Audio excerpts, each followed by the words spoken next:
Hello there, and welcome to What's the Point?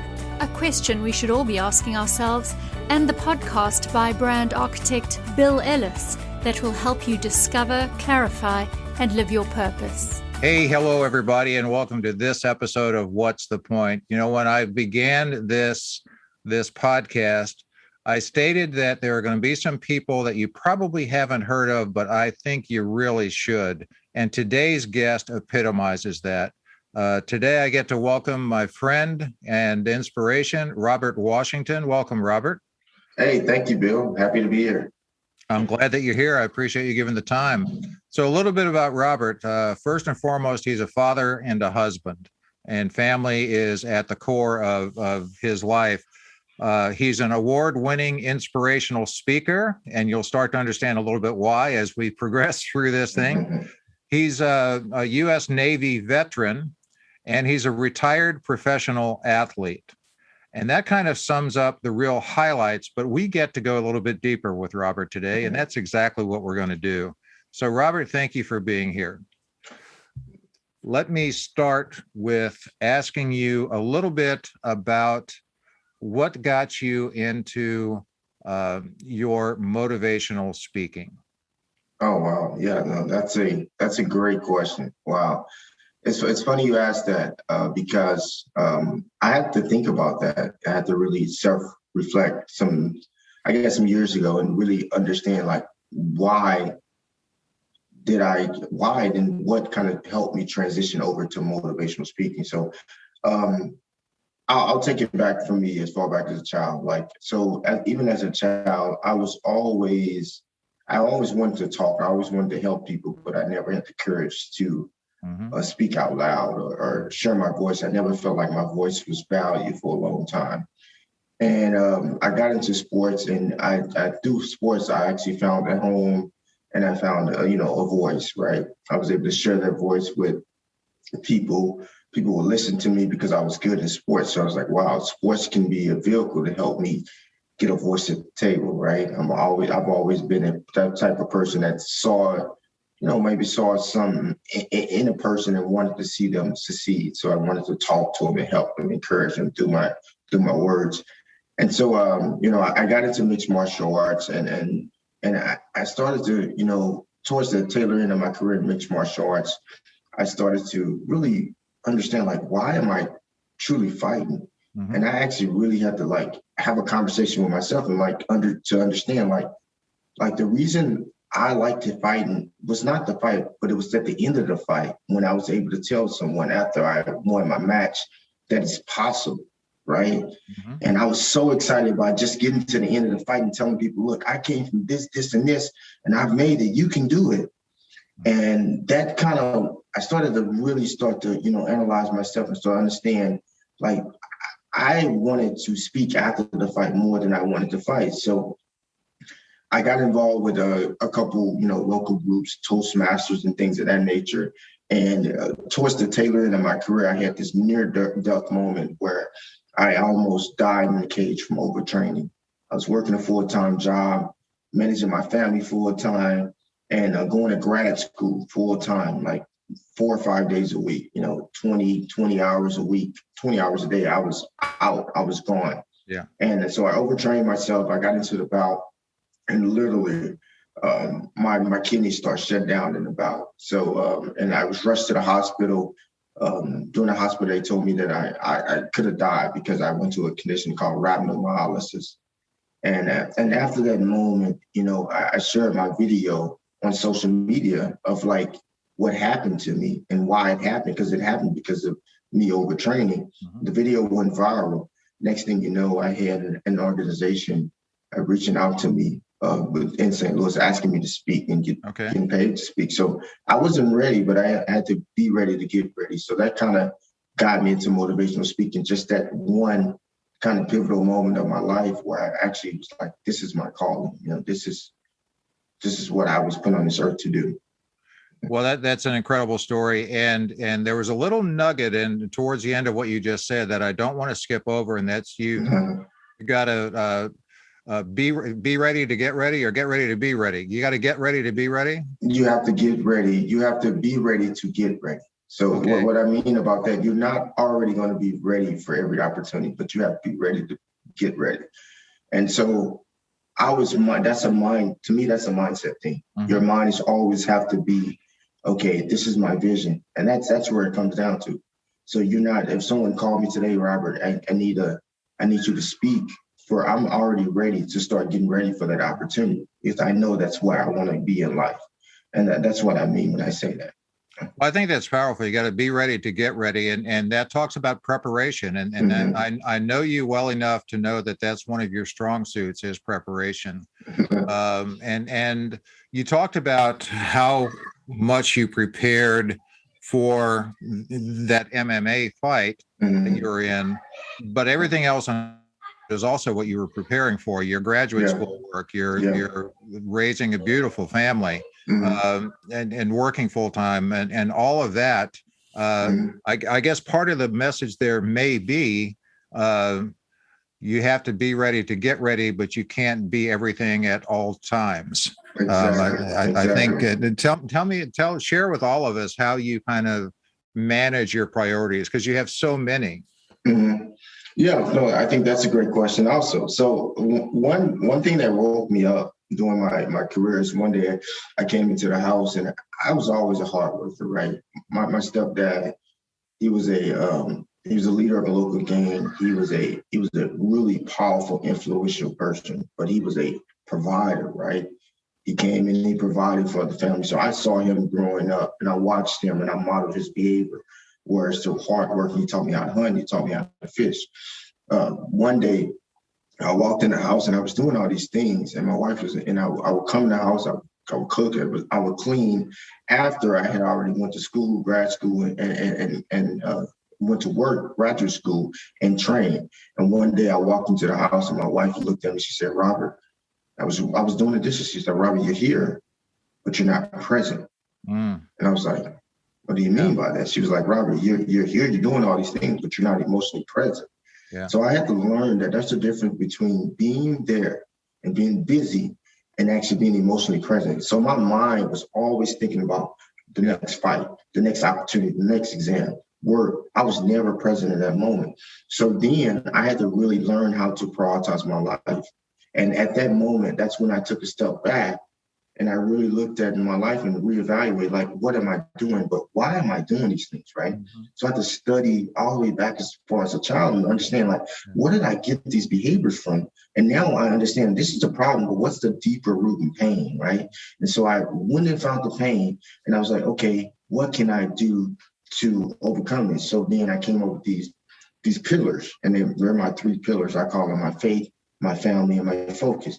And that's how I prioritize my life. That's how I strategize my life. Mm-hmm. Every day I'm moving close to those 3 pillars: my faith, my family, and my focus. My focus being my motivational speaking, me working on myself, my job, and things of that nature. So that's kind of how I prioritize my life, through those 3 buckets.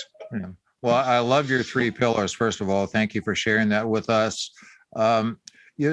Sometimes it's easy, I think, and you're an example, to kind of overlook what we're doing everything for and lose touch with the moment and lose touch with some of your pillars. I doubt if your faith was ever really shaken, but there probably wasn't a full appreciation for family.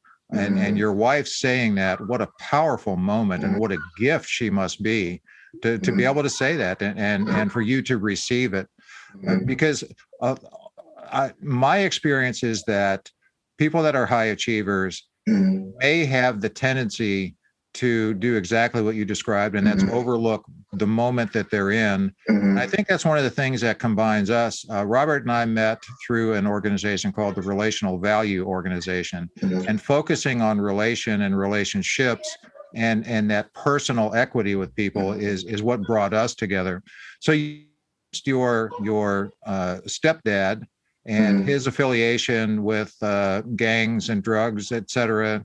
And you grew up here. I live in St. Louis, as you know, and you grew up in St. Louis in a part called Ferguson, which a lot of people may have heard of, given 6 years ago, a very disruptive incident between a police officer and a young man named Michael Brown. Mm-hmm. So you came from poverty. Mm-hmm. You came from a very difficult situation. I want to come back to the Michael Brown thing in just a moment, but share with us the type of impact that environment had on you as a youngster up until what motivated you to join the U.S. Navy. Maybe is the right frame. Yeah. No, I mean, that environment had a lot of positive, but also not so positive impacts on me also. And I think one of my biggest gifts was being able to get out of that environment for a little bit and just take a sneak peek and see what else was out there, right? And that was me joining the military. It definitely shaped me to be just gritty, get down in the dirt, not afraid to do the dirty work, willing to work hard, stay a little bit longer, work a little bit harder than anyone. But also, it set me up to overexceed, right? Because when you've been told no, you're not good enough your whole life, and you start to live in these false expectations of failure, right? So my whole life, I've been told I wasn't good enough. I wasn't no value to the world. The first time someone told me I could be great, and the only time as a child, was my fifth grade teacher. And that's the only time I was told I could be good. So when you don't hear these messages over and over, it does something to your brain, right? Because we know neuroscience, we know that, the positive message can really help us, transfer, positive energy into our life, but also it programs our neural pathways. We know this, right? So when you don't have these messages, then you can kind of understand like how is the brain start to like develop these thought patterns, right? And also when you think about like childhood trauma and things of that nature, it's real, right? And you live with that for the rest of your life. So that's not nothing that you can just say, oh, it's gone. A lot of our behaviors, the way we respond to people, have been a product of kind of our environment. We hear like these angry, a lot of negativity or maybe a lot of anger or a lot of yelling and screaming, and that's who you become. You learn to handle incidents with anger and things of that nature. So there's a lot of stuff, I think, positive that I took out of the environment, but also not a lot of negative. And I think the tough part of that is taking what you need out of that, because there's a lot of things that you can take out of that environment and implement into your life that's going to help you become a great person. But how do you choose what's good for you and how do you leave everything alone? And that's where I had to go back and really understand how much of that baggage was I taking and how much was actually helpful for me on the journey and how much should I just leave alone, right? I hope that makes sense. I know that was a lot. Well, first of all, thank you for sharing it and being so transparent. But yeah, it was a lot and it's very meaningful and opens up in my mind probably enough questions to keep you here for hours, which I won't. But so I want to come back to that. But right now, you spent 9 years in the Navy, and were you in military police at that point? Or military police. Okay. So you had quite a bit of experience in keeping order and in understanding how to handle difficult situations and maybe some sensitive situations. Tell me how it was to be in the Navy and what rank were you in all of that? Yeah, so I was a military police. I left the military as an E9. So yeah, the military definitely helped me understand how to, more than anything, how to deal with people, right? Military puts you in a position where they don't care what color you are, how you look, where you're from. You guys got to work together, right? You put you in a group, figure out a way to work together. Because at the end of the day, I'm my brother's keeper, right? I have to protect my brothers in arm, right? I have to protect my brother, so I have to put everything beside, no matter where he's from, how he looks. So military put us in this environment and forced us to become like one, right? You don't have a choice, right? Especially when you go on the battle, this person can be the person that saves your life. I mean, there's so much that I learned from the military, but how to navigate people, how to, embrace a culture, right? People go to different cultures and they try to stand out, like they try to be themselves, be who they were before. Me personally, I'll go to, when I was in Guam or when I was in Southeast Asia, I actually wanted to learn more. I was embracing their culture. So it taught me how to become, I guess, mold to my surroundings or adapt to my surroundings. But it also taught me that there was another side of the world, that there was a family out there that would, take me in. So that's the first time I think I really start to understand, like, what's a good family should look like. Like, what is it? What does family truly mean, right? Because we throw that word out around a lot of times, but when you in the military, you build these relationships with these people, and you guys have went through some things together. You have struggled, you have failed, and you have overcome some stuff. Then you start to truly build what I think is a family, like a family environment. So that was like really my first kind of touch. Like we had a pretty decent family at home, but it wasn't like I really start to understand like what truly are the values of a family. Once I got into the military. Yeah, and thanks for sharing that with us. So the military, it seems like, brought both discipline and also more clarity and enlightenment on different values in life, and sounds as though it helped solidify some of your values. Is that a fair statement? Yeah, no, definitely helped me understand, because when you go in the military, you don't live by core values. The one thing they taught me was core values. So you go to the military, the Navy, our core values were honor, courage, and commitment. And so, I started to think about that and look at that and like, wow, this is huge, right? I've never been exposed to core values. What does a core value mean? So that's when I started to shape my values based off of what I had experienced in the military. Okay, that's great.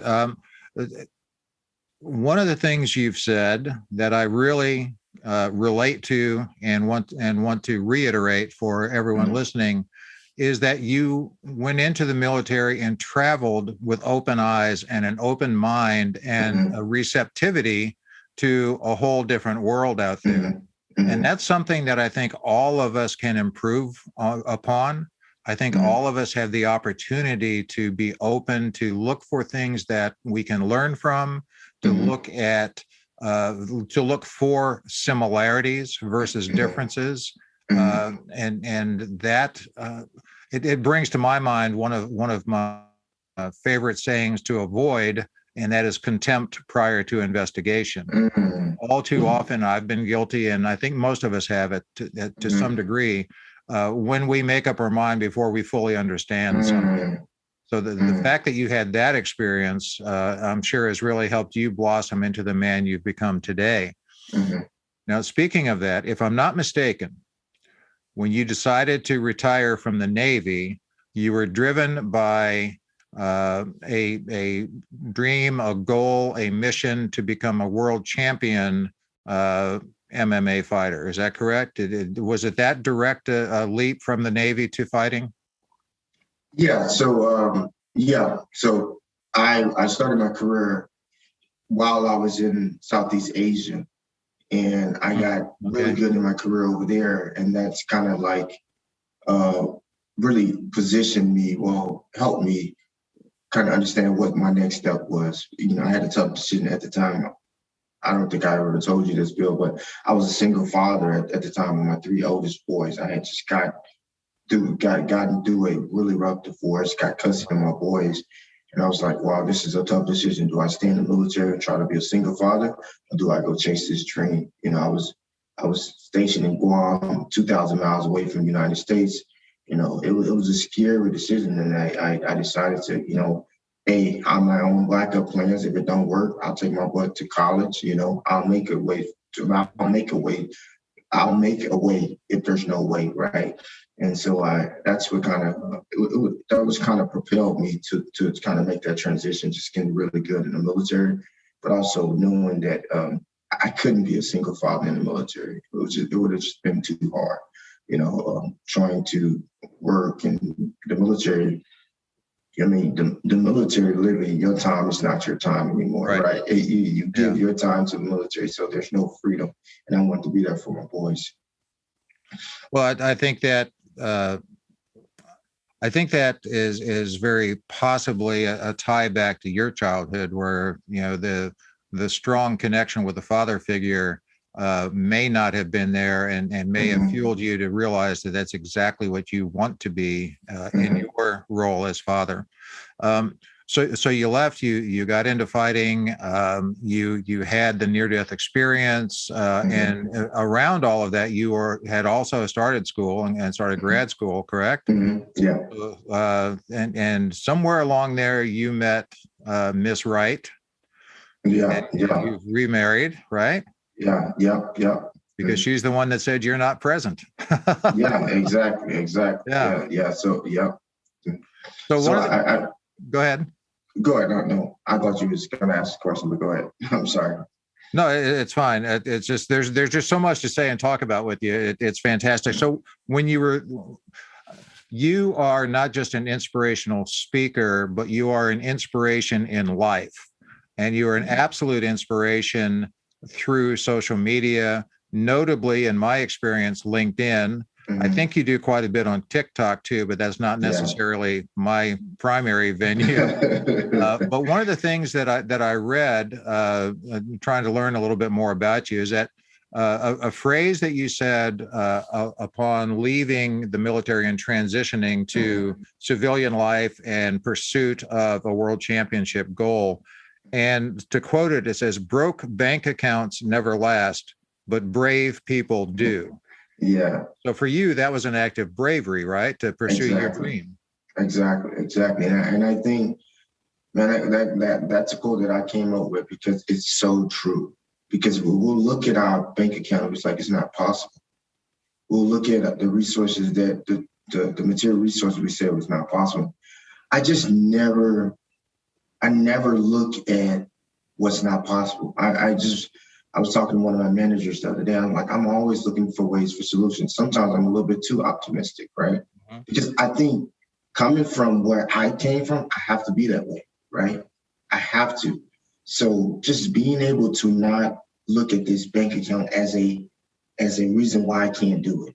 Being able to look at AI, these material things, everything that we don't have as a reason why we can't do it, right? If we are able to get past that portion of just the way we think, then anything's possible, right? And I never look at the ways it won't work, right? For example, I invented my first device about probably 2 years ago. It was a hands-free portable cell phone holder, right? I had zero resources. I didn't even have $1. I didn't even have the money to pay for that. Anytime you go for a patent, you need money, right? You need resources. Yeah. But I never let that be a hindrance to me, right?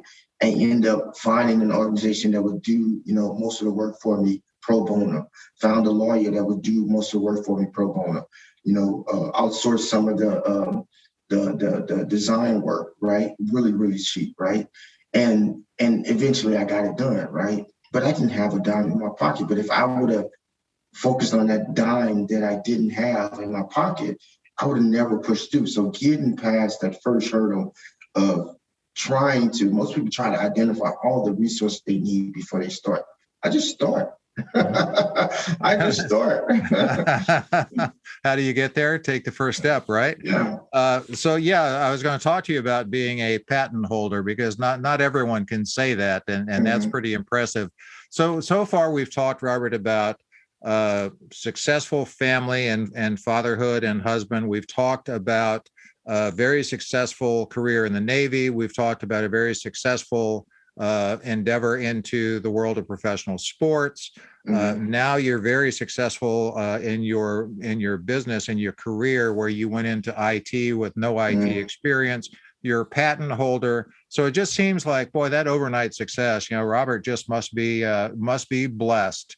And I would say you are, but I'm also going to, so I've done a lot of reading about what your writing is, and I'm going to read some of this list. So there's a quote by Michael Jordan about how many game-winning shots he was given to take and how many of those he missed. And his point is, you have to stick with it for success. So I'm going to read a little bit of a list that I saw somewhere, and I was bullied and labeled as a failure as a child. I almost failed high school. I failed my first ASVAB to join the U.S. Navy, failed 12 of 14 advancement exams, failed to get my hands raised in victory 11 times out of 30 MMA bouts, and it goes on. Failed my first business attempt, failed my second business attempt, failed my third business attempt, failed in countless pro speaking competitions, and it goes on. And so my point is, and what I'm really, what I want everyone listening to take from this is, at no point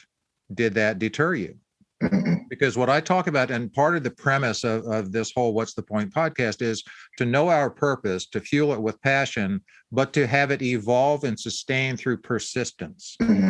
And you are an example, if nothing else, of persistence. And importantly, you're a great example that we can all look at to how persistence pays off. So tell me a little bit more about, I'm very intrigued by you not only getting into the IT world, but being as successful as I know you to be from having gone into that world, again, without the traditional or typical background or training in IT. Yeah. It goes back to mindset, just being a sponge more than anything, but always being super optimistic. Always, if there's a will, there's a way. You have to find a way, And I look at success as, I used to look at success as like, okay, if I hit this mark, I'm successful. I always attach my success to this tangible item, right? Now my success is intangible, right? I look at my success day by day, right? Success to me is an idea, right? And that idea can change based on what I want to achieve, right? So today, having a conversation with you, going to the gym, following up with my clients, doing everything, that's success, right? That idea will change day by day. So I stopped attaching my success to an outcome and start thinking about like, what can I do each day to become a successful individual? More importantly, what habits and rituals can I implement into my life to really, that's really going to lead to outcomes I'm trying to achieve when it comes to success, right? So now my idea of success, like I come up with an idea every day and I feel successful, right? I feel successful every single day. So that helped me kind of overcome those no's. Or when you've been rejected, or someone tells you you're not possible, it's not possible, because my idea of success is not attached to your opinion, right? So now when you tell me it's not possible, or you tell me no, I'm just like, okay, I'm just gonna keep pushing, right? And that's the only way, because we never get what we want when we want it. I know you know this, Bill. Nothing happens when you want it to happen. So it's just I'm okay with not getting what I want when I want it, because it's not my time, Well, I there are so many nuggets that come out from your comments. I would think that people that are listening to this while walking or on a treadmill or a bicycle or even at home are going to go back and listen again with a pad and paper, because there's a lot here for us to learn from. And one of the nuggets from what you just spoke about is you don't determine your success based on someone else's opinion. That's powerful. I know it helps me, and I suspect it's going to help everyone listening. I appreciate that. So there's a few more things I want to cover here with you, and I want to be pretty respectful of your time. But the first thing I want to do is take the man that I know you are, the composite person, Navy veteran, disciplined professional athlete, father, husband, successful in your profession, and a child of really tough circumstances. Now, I know that when the incident that I referenced earlier with Michael Brown happened in Ferguson, that's your home. That's where you grew up. And at the time, if I'm not mistaken, you were working in St. Louis for a business. And you mentioned the conflict of understanding the circumstances of the citizens, and in particular, young Black people in Ferguson and young Black males in Ferguson. Yet you also understand and have a relationship with the military side. I'm sorry, with the policing side because of your military background. Share with us, please, what was that like for you? Yeah, I love that you hit on this point. I love it because I'm so passionate about this because I was in the middle of it, right? Kind of exactly what you're saying, like right in the middle. So I actually grew up in East St. Louis, Illinois, but we did live in Ferguson at the time when this incident happened. So my kids went to the Ferguson Florissant School District. I literally live about a mile and a half away from the Mike Brown incident. I come from a traditional law enforcement background, right? So I'm living in that area, but I also understand both sides, right? Mm-hmm. I come from law enforcement. I worked with law enforcement from the military and the federal sector when I was in the military. I'm working at a corporate security job right now. So everyone in my job has local, federal law enforcement background, but I'm from that area, right? Mm-hmm. So literally when I was working at this organization during the Mike Brown incident, I literally saw a divide in the organization. For example, some people would come in with "I support Darren Wilson."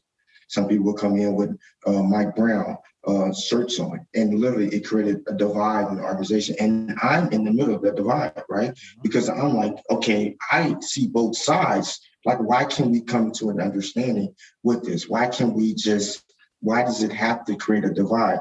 And so when I saw that divide, I saw how it affected us as an organization and it spread us apart. So to say, and this is the biggest gap I think we have as a society, because sometimes we act like these things that happen outside of our workplace don't affect our workplace. And it affects the workplace more than any other place that I've been to. And I'm in the middle of this, like, I understand his point of view, but I also understand his point of view. Like, that part of that situation, it woke me up to, we have so much more that we could be doing. So much education and conversations that should be had inside the workplace, right? Because it starts there, right? People spend 1/3 of their life at work. So why are we having these conversations at the workplace, right? I spend more time at work with my colleagues than I do with my wife. So why am I not having these conversations at the workplace? So I saw an opportunity, and I'm like one of those people where if I see, kind of like the hockey analogy, I know where the puck is going. Why don't we let's be where the puck is going instead of being where we are now? So I saw an opportunity to drive change, back in 2014, when that happened. I was like, I'm a solution guy, right? Like, how do we make this better? So that's when I really start to dive into some of the, diversity, equity, inclusion, really understand, like, what can I do personally to, educate people or just to inform people on some of the experiences I had, right? I know that was a lot. Well, you know what? That's exactly why I asked the question, because it is a lot and it's not an easy answer. And it is something that I think needs to be addressed more than it is. So one thing that came out of what you just said, I didn't realize, is that you had actually were born and raised in East St. Louis. Some of my dearest friends live in East St. Louis to this day. And frankly, some of them may have been colleagues with your stepfather, or frankly, some of them may have been competitors with your stepfather. So I have a little, just the tiniest bit of insight into that, because not only does it need to be addressed in the workplace, and I believe that with all my heart, but I wanted to ask you, and so I'm going to ask you a question that people have been studying and trying to figure out for decades, if not longer. And we have just a few minutes left here, but what can we do in the situation similar to the one you were raised? What can we do to help young people in dire situations not feel like they're a failure, not feel like their voice doesn't matter, understand and learn that there's more to life perhaps than what they've been shown in that situation? Is there a way that we can help in that regard? Yeah, I think it starts back to first coming in, having conversations. It all starts with a conversation, right? Having those conversations, but having those conversations with an open mind. We have to literally erase everything we know, or everything we think we know, and go into the conversation with an open mind to be able to receive the message. And that's where it starts at, because a lot of people, they're basing, I feel a lot of people base their knowledge based off of just what they read in a book and things of that nature. And it kind of goes back to what you said about contempt before investigation, right? We have to be open to learning and really, you're really learning and understanding more about these individuals, but also let's lift them up along the way, right? Let's go and look for joy. Like I'm a big believer in like I look for joy in each person. Like no matter what, I know I'm looking to find the good in you. And I want to work on that good because I want to use that good to help lift you up. So if there's an opportunity to, just having a conversation or even, encourage a person, that I'm always encouraging people that I know that life is throwing dirt at them, right? Because I've been there, right? So I'm always want to be that advocate, but it all starts with helping them, I guess, develop their mindset by giving them the encouragement and support they need to become this optimistic person. Because at the end of the day, no one can save you. You can only save yourself. But in order for you to save yourself, sometimes you have to be nudged, or someone has to see something in you that you don't see in yourself. So it just comes back to constant encouragement and things of that nature. And there's a lot of other tactical things we can do. But I really believe in the mind. Like, how can we help people believe in themselves, see something in themselves that they might not have seen before, right? Well, and that's terrific. And I think that's why it is so important and rewarding to see your role in life as an inspirational, not just speaker, but an inspirational person, an inspirational messenger. And just to reiterate what you just said, earlier you talked about the impact your fifth grade teacher had on you. One person, one situation had a tremendous impact on you. So here's what I'm going to do. I'm going to fire some of your quotes at you and just get your reaction. Is that fair? Yeah. Okay. These are all your quotes. And if you didn't say them, you shared them from someone else, but it's something you've put out there. So let's start with this one. And it kind of fits, I think, as a great segue from what we just talked about. Being broken is not permanent. Yeah, that's true. That is so true. I think we look at brokenness as like it's a permanent thing. Have you ever heard of the Japanese bowl? I forgot the name of it, where they break the bowl and then they cement it back together with this glue, with this gold, and it's beautiful and it's stronger than ever before. So I forgot the name of that Japanese kind of thing behind it, but that's what I think of brokenness. You're broken, but when you get put back together, you're going to be stronger and more beautiful than ever before. So. Yeah, and that's a great comment, and I do know the parable you're talking about, but I can't quote it either. But the point is that rebuilding something that's broken can make it a lot stronger. And I read through a lot of your quote unquote failures, but they're not failures because you learned from every single one of them, and you use them as stepping stones. So part of what you learn from that is never chase income. Only chase impact. Exactly. And that's, I heard that from someone else and it stuck with me. I think I heard that 10 years ago. But your impact, the consequence of your impact is going to be income. Because think about dollars. Dollars never stop, right? If I'm chasing dollars, I'll be chasing for the rest of my life. Numbers never stop. So if I can impact 1 billion people, then what you think the consequences of that are going to be? You're going to have a crazy following, right? Yeah. So I switched my pivot a long time ago. I don't chase money, and it's changed, man. I don't have to worry about money because I'm not chasing money, right? Yeah. I truly believe in that quote. So thanks for sharing that. Well, good. Well, thank you for sharing it, so that because I found it in your work.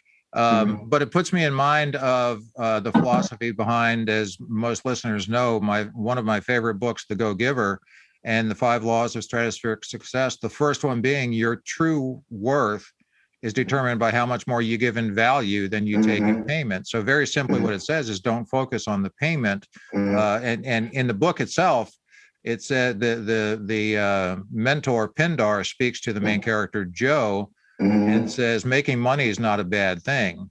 And doesn't make money is not a bad question. It's just a bad first question. And the first question should be, who does it serve and how? So that kind of reinforces what you said. So let me move on here quickly. Speaking of chasing income, you can't have a $10 million goal if you can't finish a $10 task. The devil's in the details. The Yeah. devil's in the details. You got to get good with the small things in life. And literally, that's how I achieve my goals, just, breaking my goals down to small, more manageable goals. But we got to get really good at the small thing. Everything in life matters. And if we look at it that way, then we'll be super intentional with our time, super purposeful with the things we do, and we won't waste time and waste other people's time. So you got to get really good with the small things in life. So my wife actually helped me with that, because I was one of those guys who I would brush my teeth and I would put my toothbrush on top on the counter. My wife hates it, right? She was like, Robert, you can't get this done. How are you going to be successful? And that stood to me. Like, I have to be able to just put that toothbrush back before, like, okay. If I can't do that, then how am I going to go and change the world, right? So,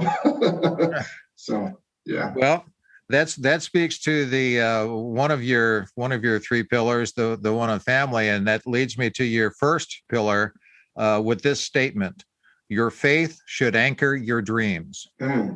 Yeah, that's so huge.